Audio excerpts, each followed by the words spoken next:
तहरीक इंसाफ के सदर चौधरी परवेज राही ने वज़ीर-ए-आज़म शहबाज शरीफ को निशाने पर रख लिया। बोले, शहबाज शरीफ जब तक शाहचाज की ताजपोशी की तकरीब में रहे उन्हें खदशा लगा रहा कहीं ताज गायब ही ना हो जाए। अल्लाह ताला के रंग है कि शहबाज शरीफ साहब को उन्होंने ताजपोशी के ऊपर बुलाया और यकीन करें जितनी देर वो ताजपोशी का ताज लेके आ रहे थे ना, शहबाज शरीफ के होते हुए मुझे ये खदशा हो गया था ये ताज भी नहीं मिलना किसी को। मेरे को खैर की तो है नहीं। हवाए नफ्स की है हुक्मरानी, लुटेरा कर रहा है पासबानी।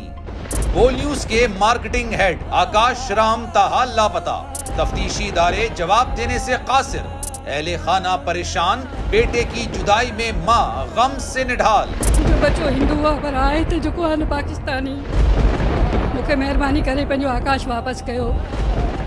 अमेरिकी सेनेट में कांग्रेसमैन की आकाश राम के अगवा के खिलाफ पुरजोर मुजम्मत। And I, of course, have been concerned about some of the terrible disappearances, some of the abuses of human rights in Pakistan. United nation ने भी आकाश राम की बाजियाबी के लिए मौसर इकदामात उठाने का इंदिया दे दिया। आलमी सहाफती तंजीम और इंसानी हुकूक की आलमी तंजीमों की भी आकाश राम के अगवा की मुजम्मत। उफ क्या जुल्म है, बोल इंसाफ का मुंतजिर। सब्सक्राइब करें और बेल दबाएं ताकि कोई खबर रह न जाए।